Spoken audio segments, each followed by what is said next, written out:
EML Manufacturing is located in Houston, Texas. We are an ASME pressure vessel shop and a UL listed panel shop with in-house engineering and design. In this video, we'll talk about sizing an electric process heater from the process aspects of pressure drop, inlet and outlet temperatures, power, sheath temperatures, and also the vessel wall temperature. The types of process calculations we'll be looking at are mostly for a circulation heater, both the laminar and turbulent type flows. We'll also look at baffled or duct heating, which is a cross element flow. And then we're going to be looking at immersion heaters where there's no convection of the fluid for liquid heating. To properly size an electric process heater, you're going to need the physical properties of the fluid at both the inlet and outlet conditions. There are many sources for physical properties. They could be specified on the data sheet. You may have to calculate them using a property simulator, or they can be found in various engineering data books. EML Manufacturing uses an in-house property simulator if we have the chemical composition.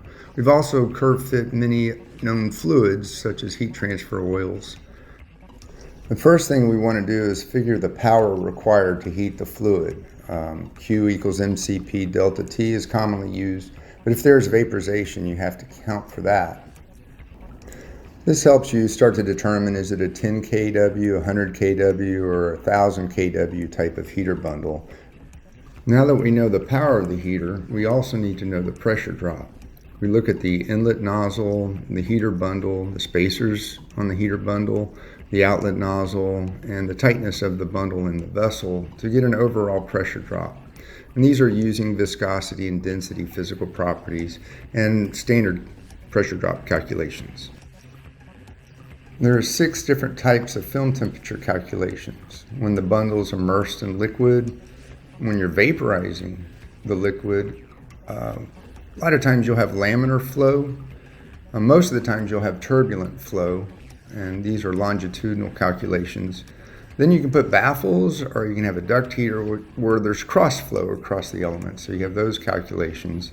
And finally, for high temperature gas service, where you're heating above 800 degrees Fahrenheit, you may see radiation on the vessel ID, as that will help transfer the heat into the fluid and thus lower the film temperature on the heater bundle. Empirical data is available for heating air at standard conditions, like with a blower flowing through a circulation heater.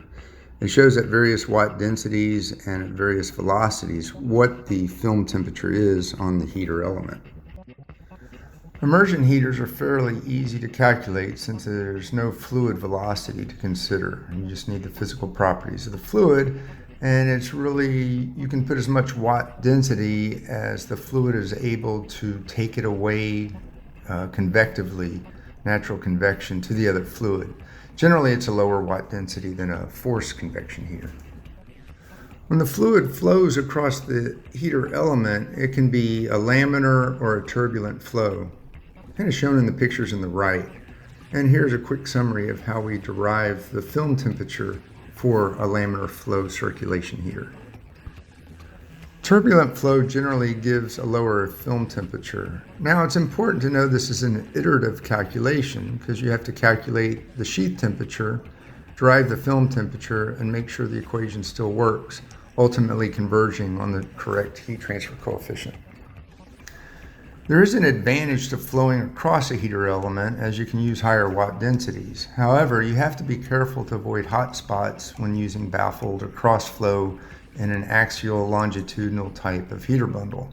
When you're flowing in a duct heater, you have to make sure you have even air distribution across the whole heater bundle. The last film temperature calculation we'll look at is when you have radiant heat to the vessel wall. The heat to the vessel wall will raise the temperature higher than the process fluid, so the ID of the wall actually is a heating surface. As you increase the heat flux and the vessel ID wall gets about as hot as the heater bundle, you've effectively doubled your heat transfer. Now, you can use much higher watt densities when you account for the radiant heat, as it will lower the film temperature on the heater bundle.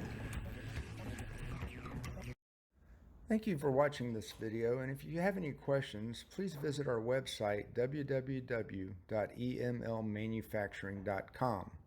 There you can find all of our contact information and product information.